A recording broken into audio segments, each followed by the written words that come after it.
Hello Hi. and welcome to ArtShow. I'm Craig Stover, and today I have with me Ziui Chen Vance. Hey, how are you today? Hello, Craig. Yeah, thanks for having me. Thrilled to have you on the show. Are you ready for today? Yes. So I went online and I selected a few artworks, um, things that I thought were really great pieces. And I wanted to start with this one because I thought this was a standout painting. First off, can you tell people how big this is? I think this one is 48 by 60 inches. Okay, so it's a nice, healthy size. hmm Okay. And what was it about this painting? What made you make this painting? Is there a story behind this? Yeah, this one was created during the COVID. COVID. And Okay. so this one it is it's very I would feel it was a kind of important piece in my art career.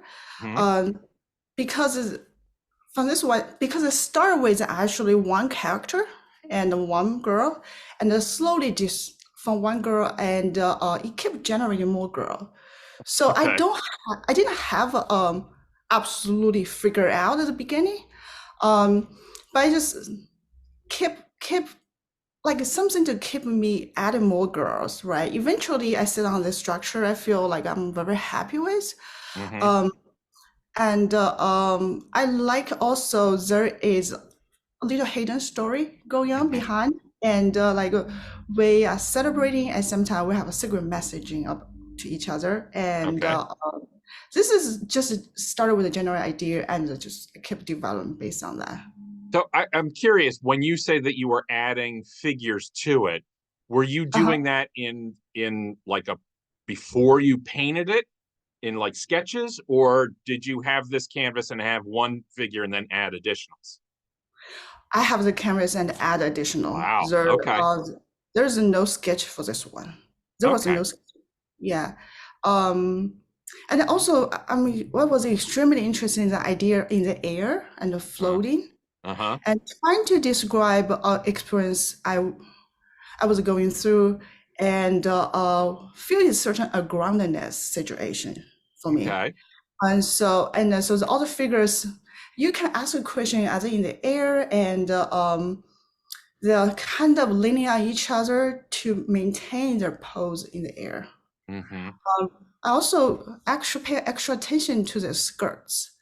There is some certain industrial feeling to the skirts. Feel like Hmm. a little skirt, like the skirts and clothing are or uniform are trying to support the body in the air, rather than the body holds it close, support the clothes.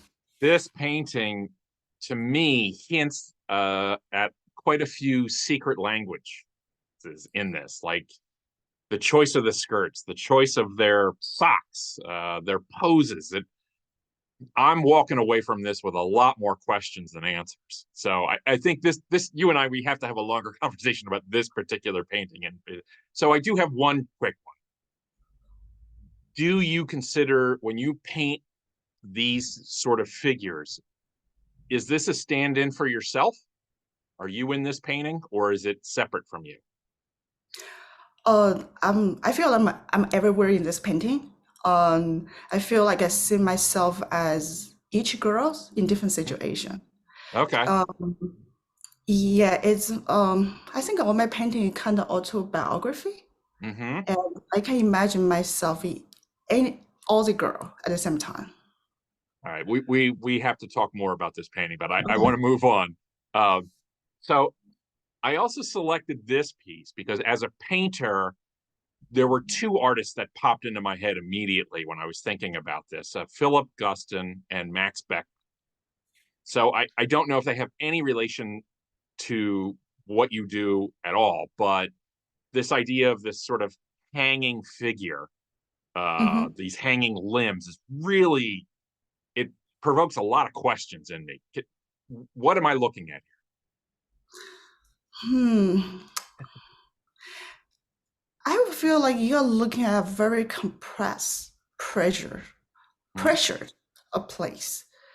And the woman's body is forced to be toward it and torso around. Um, I would agree. Like Philip Guston have such an impact on me. Even I didn't realize at the beginning when I Hmm. started painting. But slowly become like a part of like a so natural for me, right? So and yeah, this is interesting. This also talk a little bit about the tension between the body and the corner and the edges. You push the body to a certain dangerous edges. Hmm. And that's I trying to bring the audience to push your body to the edges of experience. Hmm. How you are forced to be compressed with others and at the same time the corner always give you a certain kind of attention and some I don't know, it's just sometimes our peripheral vision some always implies some danger could happen, Hmm. Hmm. Hmm. Oh, I risk was of also attracted to this picture because of I, I couldn't tell, almost like I couldn't tell which way was up, right? Which way gravity is, because it looks like gravity is affecting the limbs and pushing them down, but the skirts haven't fallen down. The skirts are upside down perfectly still. yeah, that's a part of the visual illusion I try to play with myself. It's a Hmm. kind of painting be viewed from multiple perspective, like Hmm. turn the painting and you change how you read about the painting. I think a part of it come from my experience of working lots with the software. Like you always have a four viewports at the same time, and so when I paint, I was like, can I have a multiple viewports at the same time? Because in reality, in order to pose like that, it's kind of impossible. Hmm. Hmm. Because the artists have to move around a body figure in order to imagine those poses. So this series, these bright colored figure series, I was thrilled to see that you're not a one trick pony, that there are other disciplines that you also work within. So this particular piece, this is an installation piece, Yes, and it's done. So that's you, I assume. yes, yeah. Okay. But the piece, it's a little hard to see in this. It's one of the skirts, but it's done as a, is it a hologram? It is actually it's a first animation and it's a video and Okay. it's a video installation. There's an LED display and it's a fan and they keep moving in order to play the video.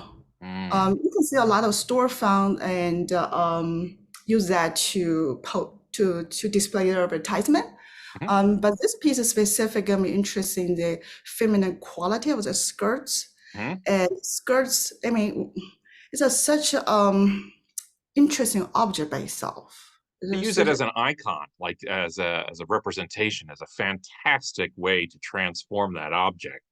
I'm curious, did the skirt appear in these sort of installations first and then wind their way into the paintings, or did they happen at the same time? and honest with you, I feel like a painting is always my thinking, like intuitive thinking. If Oh, like an object is developed after the painting. okay, all right. And Mhm. because there was not just this one, there's others that are similar to this, but different The- color choices, different size choices. Yes, and they all develop after the painting. The painting just Okay, gave me so many different ideas. I said it could be a sculpture, it could be installation, like yeah. that was quite a bit. So speaking of painting, this one goes a way back, doesn't it? This was Yes, yes, yes. several years earlier. But I was thrilled to see the quality of this work. Is this a life-size figure? Is it a little bit smaller? It's a life-size figure, and this was done, I think, when I just started painting. Okay. The This quality is was, exceptional, and I really enjoyed it. But for me, what I'd like to see is not just the fact that you painted this, but that you moved along to paint your current stuff. You know, you have all of that, the transition in between. Uh, that to me, as a painter, that excites me to see the transformations and the movement. It also makes me wonder in the next, decade plus, where are you going to end up? So I'm curious about that. this particular piece. So were you trained to paint like this? I was trained actually as a designer. Okay. Um, but my painting experience started way early from middle school and high school. Okay. Um, um, yeah, it's just painting was like very, very early. Then in the middle, I started to do design work. Okay. And this is the first painting after design. Okay. Because I not all designers can paint like this. So, um, and I wanted to show this particular piece. This is just a wonderful little drawing. And I thought the tonality really worked. So this is a little bit later than the first painting, correct? Mhm. Oh, but it's not super current as well. This is so I encourage people to go to your website to see the drawing section. So I didn't want to put up too many of these drawings, but just one or two to do it, just to show the difference. You know, this is also another bigger painting, but I wanted to show people the variety of mark making that you're able to achieve. It was quite nice. So if you don't mind, I want to just start. I've got a series of questions for you. I want to start. So Okay. you mentioned that you studied as a designer. Was that in college? Yeah, that was in college like 2003 from 2007. Did you know that you wanted to become an artist at that point? At that point, I always feel like art is part of my design. Okay. And I try, even I'm making design form because 2003 and from 2007, I specifically study industrial design, but the form making is the most fascinating part of the design. Like how to make the form sustainable, like a certain cultural sustainable. And also can object have a gender? And all those questions kind of still the art discussion in design. And yeah. So go let's go back even before that. As a child, were you exposed to art as a young child? Yeah, Do you have I was a first memory of art? first First thing remember that really blew you away? Norman Rockwell. Yeah, really? Yeah, Fantastic. yeah, Wait, it's from American Magazine. okay. And I was fascinated with his painting, how he portrayed American life, American Okay. culture. And it is like I never lived in the United States, but I believe I can see myself there. Uh-huh.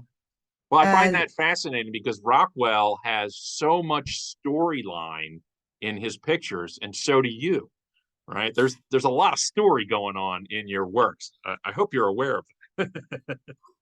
I'm curious about your creative process as well. So, mhm. do you, when you're going to go make a new piece of art, do you plan out your pictures? Do you have like a general idea of what you want to do, or do you find that it changes as you're making your pictures? Um, I will actually, my joy is less formal, and I found a piece of paper whenever I can grab any paper. The Okay. better is like a cheap paper, not formal. The best paper, no, you're not the idea how Right. idea work. So Okay. I will start just kind of like a writing as a character Chinese, Okay. and so it was there are really really rough ideas, and you can read it as more like abstract and the geometry and like how the shapes measure each other. And Hmm. then when I come to, I also feel like a certain like how the parts working with is a whole idea. And I was fascinated with how the mechanical work, like clock Hmm. and the car's engine. When you break them apart, you see how the parts move, and to figure out how they even have something to do with how energy distributed on the surface. Yeah, so Okay. that's one of my mainly my sketch sheet trying to figure You out. sound like an engineer now, which artists are in some form. So, does that mean that you don't, do you keep a formal sketchbook? I don't keep a formal sketchbook. Yeah. You were asking how the not idea works. I had the napkin paper in a Yeah. restaurant like that. So your And sketches are only decipherable by you, right? Nobody else would understand what they no, no, not what's very going on. not very precise. But I try to collect them, put them in one box. Yeah.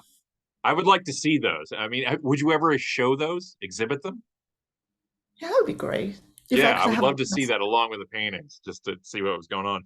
So you're in your studio, you're gonna make something new.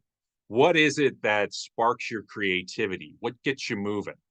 I'll give you an example. I've had some artists that say, well, I need to take a walk first, or somebody else will say, I need to read some literature first or something. Is there anything that gets your creativity moving?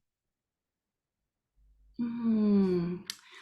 Creativity moving in. Or can you just walk into the studio and start making art right away? I always want to come back to studio, and the moment I sit in front of the canvas, the idea of the easel as a body is just fascinating to me because I feel like I have a private conversation. It's a certain relationship how we stand up or sit down in front of easel versus the furniture, like you lay your paper flat, and it's just feel like old friend. The Okay. easel itself is a fascinating furniture, piece of yeah. So if To you're talking about artwork as a personal conversation, does the does the viewer of your work ever enter your mind when you're making your art? Do you ever think that's, about your audiences? that's a very interesting question. I didn't think a lot about the audience, Okay. but I I have a lot of artists truly that tell me that they don't, but they feel bad about it for some reason. But I don't see I why. feel like I want to be just have a genuine conversation, um, first with myself and Mm-hmm. figure out why are you doing but I always surprised because I tell you why, because if I thought too much about the audience, it end up always give me a surprise. And because I feel like the artwork have its own destiny, it's a find its audience. Sometimes you bring really good. I thought, oh, this could be a good film. Even portrays a certain audience type, but it always give me some surprise. So I try not thinking too much about the I audience. get it. I get you. And yeah, overthinking can be the death of a good image. I totally understand. So, is there anything in particular that you hope your audience walks away with? Like, do Hmm. you hope that they have a certain emotion or a certain understanding, or is that just too much to ask? Hmm. I feel like I wanted them to feel I did a genuine introduction about who I am, Okay. and very different from how media portray sometimes. Okay. And um, So if they and walk away with one little thing knowing about you, that's a victory. yes, Okay. That makes sense. I think that's perfectly valid and because totally worth so an many entire conditions that lifetime. you don't know who you are, where Yeah. you come from. Yeah. Right. Right. Oh, I love artists who just face those big ideas. Who are we? Why are we here? Kind of a thing. So I totally get where you're going. I want to know about your work over the years has definitely changed, right? Yes. So how do you feel that it's changed from, years ago to now? Is has it changed in how you approach art, or is it changed in just what you're making? Has your story changed? What's changed? Hmm. What change it is? Wow. It changes a lot. I change to look at the medium, right? Uh-huh. Uh, how I change a lot of to how do I um look at my cultural heritage, as I have who I Okay. am, and how I speak a very important issue with art. Hmm. Um, how I see Has it myself, gotten more? how Has I it see gotten more? myself more relationship with others. Yeah. Uh, Hmm. how I push that experience with current emerging technology as a painter, and um, yeah, it's just it changed. I feel like it changed to a very exciting direction, and can't I can't wait to get that started. Hmm. Um, I see your storylines as a lot more complex now. Mhm, more they're more complex, but like the first painting that we showed, it also allows, I think, for a lot of people to see different things in the work. You know, you're mhm. that the first painting you did of the girl's back was very specific as to what it was, but it didn't leave a lot of leeway for the imagination. But I think that these newer pictures do. Mhm. Um, so speaking of your newer pictures, I have noticed over time that your palette, your color choices have really changed, right? Really Yes. opened up. The saturation in your hues is immense, right? Can you talk to me a little bit about color? Like what, when you think about color, what do you think about? I think about ideology and I think how we approach the color with different ideology from different culture. Um, I think about my identity. I think of my skin. I think about yes, this color is very it's very complex. I also think about color is could be a spatial. Um, yeah, Because you mentioned your skin, right? But I don't see any of your skin tone in your current paintings, right? That those almost Homer Simpson yellows and those the reds that you're using, they're fiery reds, are just they're really intense, right? So I'm it's just wonderful to see that I mean I love those kind of colors, but um it's I don't know what I'm it's getting also at. it's also heavily influenced by the technology. It is when you like when you color and do a modeling sculpting in technology, you usually have a very clear palette you can choose. You don't mix that much like you do with the traditional paint medium. You choose just something easy for the computer screen to read, to Hmm. present. Yeah. This is a geeky question. So these are oil on canvas that you're using? Oh, Or acrylic on canvas. acrylics? Okay. Just curious. So a question I ask a lot is, do you ever seal your paintings? Do you ever varnish? Yes. You do? All of them? If I could, sometimes miss, not because I don't want to do it, because sometimes I forget to Okay. varnish. All right. Yeah. Just I'm just curious because not a But lot of artists why do that. not? It's just enormous fun to do that. It's Yeah, and the just colors varnish. they pop, right? Yeah, I love that. Yeah. So I want to also know, so we talked about your paintings, your drawings, your installation. Have you pursued other artistic venues, avenues as well? So sculpture, photography, poetry. Are you jack of all trades? Okay. So what gonna happen very soon is I'm working on the graphic novel, Oh, and okay. so that's a one project I will definitely work on, and by this also I work a lot of like digital sculpting and 3D printing Okay. and social media I'm very excited about and the motion tracking. Um, yeah, Interesting. yeah. That's why I said I definitely want to see where your work ends up in the next decade. Have you ever done any printmaking? Not really. Printmaking is, I don't know. It's just like I I admire the quality of nice printmaking, but just you have to have somebody you work with like Yeah. well. You need a master printer really does help. Only because your newest work, I think, would lend itself extremely well to printmaking. I think there's a revenue stream in there for you, both in serography and lithography. I think would be great. um, You're answering my questions before I'm even asking them. I was going to ask you about books. You already did that. We have time for just two more questions.